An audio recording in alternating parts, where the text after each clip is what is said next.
कक्षा अष्टम, विषय हिंदी। आज एक नए पाठ के साथ। पाठ का नाम है लाख की चूड़ियाँ, जिसके लेखक हैं कामता नाथ।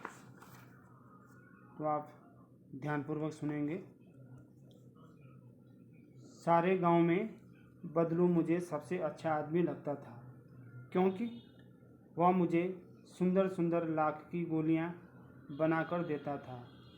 मुझे अपने मामा के गांव जाने का सबसे बड़ा चाव यही था कि जब मैं वहां से लौटता था तो मेरे पास ढेर सारी गोलियां होती, रंग बिरंगी गोलियां, जो किसी भी बच्चे का मन मोह लें। तो बदलू एक आदमी का नाम है जिसके लिए कहा जा रहा है कि वो गांव में सबसे अच्छा है, क्योंकि वह जो है मुझे बच्चा कह रहा है कि भाई सुंदर सुंदर जो है लाख की गोलियां बना कर देता था। तो इसलिए वो कह रहे हैं कि भाई मुझे अपने मामा के गांव जाने का जो है सबसे अच्छा जो चाव था, लालच था, वो यही था। इसलिए मैं जब वहाँ से आता था ढेर सारी गोलियां लाता था। अगला पैराग्राफ है। वैसे तो मेरे मामा के गांव का होने के कारण मुझे बदलू को बदलू मामा कहना चाहिए था, परंतु मैं उसे बदलू मामा न कहकर बदलू काका कहा करता था, जैसा कि गांव के सभी बच्चे उसे कहा करते थे। बदलू का मकान कुछ ऊंचे पर बना था। मकान के सामने बड़ा सा सहन था, जिसमें एक पुराना नीम का वृक्ष लगा था। उसी के नीचे बैठकर बदलू अपना काम किया करता था। तो बालक आगे जो है अपने पैराग्राफ में जो कह रहे हैं कि जहाँ का बदलू था तो वहाँ उसका मामा कोड था कि वो कहते कि भाई इसलिए मुझे उसको बदलू मामा कहना चाहिए था, परंतु वह बदलू मामा नहीं कहता था, बल्कि बदलू काका कहा करते थे, क्योंकि और बच्चे भी उसे बदलू काका के नाम से कहा करते थे। और कहते हैं कि भाई उसका जो मकान था वो ऊंचे स्थान पर बना था और सामने एक सहन, एक समतल सी जगह थी जहाँ पर जो है पुराना नीम का वृक्ष लगा था, और वहीं पर उसी नीम के नीचे जो है पेड़ के नीचे बदलू अपना काम किया करता था। बगल में भट्टी धहकती रहती, जिसमें वह लाख पिघलाया करता। भट्टी जो होती है जिसमें पिघलाया जाता है लाख को जो है। सामने एक लकड़ी की चौखट पड़ी रहती, जिस पर लाख के मुलायम होने पर उसे पतला करके चूड़ी का आकार देता। सलाख यानी तार के समान जो है उसको पहले बारीक आकार देता था, और फिर उसको मोड़ करके जो है चूड़ी का आकार, जैसी जो चूड़ियाँ होती है चूड़ी का आकार देता था।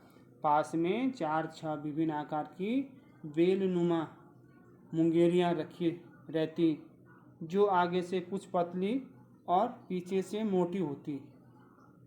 ठीक है, बेल के नुमान जो मुंगेरियाँ रखी रहती थी, और लाख की चूड़ी का आकार देकर वह उन्हें मुंगेरियों पर चढ़ाकर गोल और चिकना बनाता, और तब एक एक कर पूरे हाथ की चूड़ियाँ बना चुकने के पश्चात वह उन पर रंग करता था। जब वो बन जाती थी एक एक हाथ की चूड़ियाँ, तो उन पर वो फिर रंग करता था। अगला पैराग्राफ है। आगे क्या करता है बदलू यह कार्य सदा ही एक मचिए पर बैठकर, मचान जहाँ पर बना रहता है, बैठकर किया करता था, जो बहुत ही पुरानी थी। बगल में ही उसका हुक्का रखा रहता, जिसे वह बीच बीच में पीता रहता था। हुक्का होता है तंबाकू पीते हैं, उसके ऊपर चिलम्बी गांव में कहते हैं उसको, कटोरी रखी जाती है तंबाकू। ये पारंपरिक जो है रिवाज है गांव में, अभी भी है। गांव में मेरा दोपहर का समय अधिकतर बदलू के पास बीतता। वह मुझे लल्ला कहा करता और मेरे पहुंचते ही मेरे लिए तुरंत एक मचिया मंगा देता। मैं घंटों बैठे बैठे उसे इस प्रकार चूड़ियाँ बनाते देखता रहता। लगभग रोज ही वह 4-6 जोड़े चूड़ियाँ बनाता। पूरा जोड़ा बना लेने पर वह उसे बेलन पर चढ़ाकर कुछ क्षण चुपचाप देखता रहता, मानो वह बेलन न होकर किसी नववधु की कलाई हो। क्योंकि छोटा बच्चा जो है जब वो किसी भी कार्य को देखता है तो वह ध्यानपूर्वक देखता है। तो कहा गया है कि भाई जैसे वो बेलन पर चढ़ाते थे भाई, तो जैसे बच्चे लोग जो है नववधु वरवधु को जो है देखते हैं। अगला पैराग्राफ है, बदलू मणिहार था। चूड़ियाँ बनाना उसका पैतृक पेशा था और वास्तव में वह बहुत ही सुंदर चूड़ियाँ बनाता था। उसकी बनाई हुई चूड़ियों की खपत भी बहुत थी। उस गांव में तो सभी स्त्रियां उसकी बनाई हुई चूड़ियाँ पहनती ही थी। आसपास के गांव के लोग भी उससे चूड़ियाँ ले जाते थे, परंतु वह कभी भी चूड़ियों को पैसों में बेचता न था। चूड़ियों को पैसों में नहीं बेचता था वो। उसका अभी तक वस्तु विनिमय का तरीका था और लोग अनाज के बदले उससे चूड़ियाँ ले जाते थे। यानी अनाज उधर देना था और चूड़ियाँ इधर, पैसे में नहीं बेचता था वो। बदलू स्वभाव से बहुत सीधा था। मैंने कभी भी उसे किसी से झगड़ते नहीं देखा। हाँ, शादी विवाह के अवसरों पर वह अवश्य जिद पकड़ जाता था। जीवन भर चाहे कोई उससे मुफ्त चूड़ियाँ ले जाए, परंतु विवाह के अवसर पर वह सारी कसर निकाल लेता था। आखिर सुहाग के जोड़े का महत्व ही और होता है। मुझे याद है मेरे मामा के यहाँ किसी लड़के के विवाह पर जरा सी किसी बात पर बिगड़ गया था और फिर उसको मनाने में लोहे लग गए थे, यानी बहुत मेहनत लग गई थी। विवाह में इसी जोड़े का मूल्य इतना बढ़ जाता था कि उसके लिए उसकी घरवाली को सारे वस्त्र मिलते, ढेरों अनाज मिलता, उसको अपने लिए पगड़ी मिलती और रुपए जो मिलते सो अलग। कहने का तात्पर्य है कि अन्य टाइम पर तो फ्री देता था, लेकिन शादी विवाह के जो समय जो देता था और चूड़ियाँ देते थे वो अत्यधिक महंगी होती थी और उससे उसका गुजारा होता था, घर परिवार उसको चलाता था। आगे है, यदि संसार में बदलू को किसी बात से चिढ़ थी तो वह थी कांच की चूड़ियों से। कांच की चूड़ियों से उसे बहुत चिढ़ थी। यदि किसी भी स्त्री के हाथों में उसे कांच की चूड़ियाँ दिख जाती तो वह अंदर ही अंदर कुढ़ उठता, यानी चिढ़ता था और कभी कभी तो 2-4 बातें भी सुना देता। मुझसे तो वह घंटों बातें क्या करता, कभी मेरी पढ़ाई के बारे में पूछता, कभी मेरे घर के बारे में और कभी यूं ही शहर के जीवन के बारे में।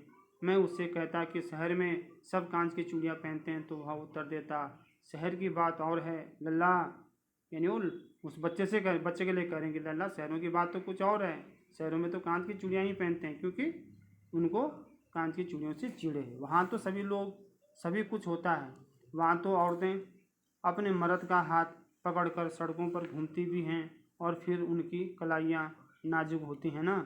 लाख की चूड़ियाँ पहने तो मोच ना आ जाए, क्योंकि लाख की चूड़ियाँ जो मजबूत होती है, तो मजाक कर रहे हैं कि लाख की चूड़ियों से कहीं वो उनके हाथों में मोच ना आ जाए। कभी कभी बदलू मेरी अच्छी खासी खातिर भी करता, यानी उसका स्वागत करता।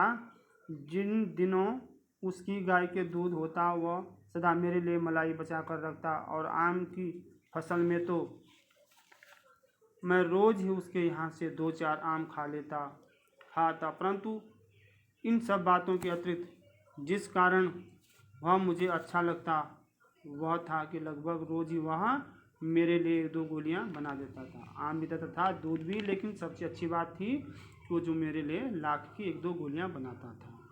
मैं बहुधा हर गर्मी की छुट्टी में, यानी अधिकतर जो है, बहुधा मैंने अधिकतर जो है हर गर्मी की छुट्टी में अपने मामा के यहाँ चला जाता और 1-8 महीने वहाँ रहकर स्कूल खुलने के समय तक वापस आ जाता। परंतु 2-3 बार ही मैं अपने मामा के यहाँ गया होऊंगा, तभी मेरे पिता की एक दूर के शहर में बदली हो गई और एक लंबी अवधि तक मैं, यानी लंबे समय तक अपने मामा के गांव न जा सका। तब लगभग 8-10 वर्षों के बाद जब मैं वहाँ गया तो इतना बड़ा हो चुका था कि लाख की गोलियों में मेरी रुचि नहीं रह गई थी, क्योंकि अब वह क्या हो गया था, बड़ा हो गया था। जब बच्चे बड़े हो जाते हैं तो गोलियों से नहीं खेलते हैं। अतः गांव में होते हुए भी कई दिनों तक मुझे बदलू का ध्यान न आया। इस बीच मैंने देखा कि गांव में लगभग सभी स्त्रियां कान की चूड़ियां पहने हैं। बिरले मतलब बहुत कम ही हाथों में मैंने लाख की चूड़ियां देखी।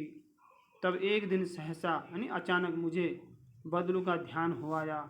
बात यह हुई कि बरसात में मेरे मामा की छोटी लड़की आंगन में फिसल कर गिर पड़ी और उसके हाथ की कांच की चूड़ी टूटकर उसकी कलाई में घुस गई और उससे खून बहने लगा।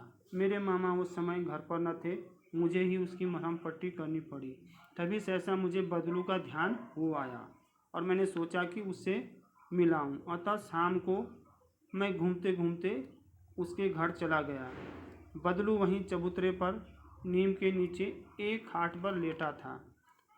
अब वो जाता है, नमस्ते बदलू काका, मैंने कहा। वो बच्चा कह रहा है, नमस्ते भैया। उसने मेरी नमस्ते का उत्तर दिया और उठकर खाट पर बैठ गया, परंतु उसने मुझे पहचाना नहीं और देर तक मेरी ओर निहारता रहा। यानी निहारते मैंने देखता रहा, उसने पहचाना नहीं, क्योंकि अब वो लल्ला क्या हो गया, बड़ा हो गया था। मैं हूँ जनार्दन काका, आपके पास से गोलियां बनवा कर ले जाता था। मैंने अपना परिचय दिया। बदलू फिर चुप रहा, मानो वह अपने स्मृति पटल पर अतीत के चित्र उतार रहा हो। यानी जो उसका स्मृति पटल था, यादगार, अपने दिमाग पर जो है अतीत के चित्र यानी बीते हुए जो यादें थी, यादों के जो चित्र थे, यानी चित्र उतार रहा हो, यानी वो जो अपनी यादाश्त याद कर रहा था बीते हुए दिनों को। और तब वह एकदम बोल पड़ा, आओ आओ लल्ला बैठो, बहुत दिन बाद गांव आए। अर्थात उसने पहचान लिया उनको। हाँ, इधर आना नहीं हो सका काका, मैं चारपाई पर बैठते हुए उत्तर दिया। मैंने जो बोला चारपाई जब मैं बैठ गया, तब उसने उत्तर दिया। कुछ देर फिर शांति रही। मैंने इधर उधर दृष्टि दौड़ाई, नज़र दौड़ाई। उसने न तो मुझे उसकी मचिया ही नज़र आई, न ही भट्टी जो उसकी मचिया थी जिस पर बैठता था, और न ही वो भट्टी। आजकल काम नहीं करते काका, मैंने पूछा। नहीं लल्ला, काम तो कई साल से बंद है। मेरी बनाई हुई चूड़ियाँ कोई पूछे तब तो। गांव गांव में कांच का प्रचार हो गया है। वह कुछ देर चुप रहा, फिर बोला, मशीन युग है ना लल्ला, आजकल सब काम मशीन से होता है। खेत भी मशीन से जोते जाते हैं, और फिर जो सुंदरता कांच की चूड़ियों में होती है, लाख में कहाँ संभव है। क्योंकि अब उनके उस गांव में जो है कांच की चूड़ियों का जो प्रचलन हो गया, इसलिए वो कांच की चूड़ियाँ के बारे में कह रहा है कि भाई वो सुंदर होती हैं। लेकिन कांच बड़ा खतरनाक होता है, बड़ी जल्दी टूट जाता है। मैंने कहा। लल्ला ने बोला है, नाजुक तो फिर होता ही है लल्ला। कहते कहते उसे खांसी आ गई और वह देर तक खांसता रहा। मुझे लगा उसे दमा है। अवस्था के साथ साथ उसका शरीर ढल चुका था। उसके हाथों पर और माथे पर नसें उभर आई थी, क्योंकि जब कमज़ोर होता है व्यक्ति तो उसमें झुर्रियाँ पड़ जाती हैं, नसें दिखने लग जाती हैं और बार बार खांसी आती है। जाने कैसे उसने मेरी शंका भांप ली और बोला, शंका मतलब कि भाई ये क्या बोलना चाह रहा है, क्या शंका जो है मन में जो होती है आदमी के, दमा नहीं है मुझे। क्योंकि व्यक्ति दूसरे के बारे में जान लेता है कि ये क्या सोच रहा है मेरे बारे में। फसली खांसी है, यानी जो सीजन में होती है, यही महीने 2 महीने से आ रही है। 10-15 दिन में ठीक हो जाएगी। मैं चुप रहा, मुझे लगा उसके अंदर कोई बहुत बड़ी व्यथा छिपी है। मैं देर तक सोचता रहा कि इस मशीन युग में कितने हाथ काट दिए हैं। कुछ देर फिर शांति रही, जो मुझे अच्छी नहीं लगी। अर्थात क्योंकि अब जो है मशीनों से काम हो रहा था, हाथों का काम नहीं था। आम की फसल अब कैसी है काका, लल्ला पूछ रहा है। कुछ देर पश्चात मैंने बात का विषय बदलते हुए पूछा। अच्छी है लल्ला, बहुत अच्छी है, उसने लहक कर उत्तर दिया और अंदर अपनी बेटी को आवाज़ दी। अरे रज्जू, लल्ला के लिए आम तो ले आ। फिर मेरी ओर मुखातिब होकर बोला, माफ़ करना लल्ला, तुम्हें आम खिलाना भूल गया था। नहीं नहीं काका, आम तो इस साल बहुत खाए हैं। वाह वाह, बिना आम खिलाए कैसे जाने दूंगा तुमको। क्योंकि वो उनकी खातिरदारी करना चाहते हैं, आवा भगत करना चाहते हैं। फिर आगे क्या होता है। मैं चुप हो गया, मुझे वे दिन याद हो आए जब मेरे लिए मलाई बचा कर रखता था। लल्ला कह रहा है कि भाई मुझे उन दिनों की याद आई जब मलाई मेरे लिए लाता था।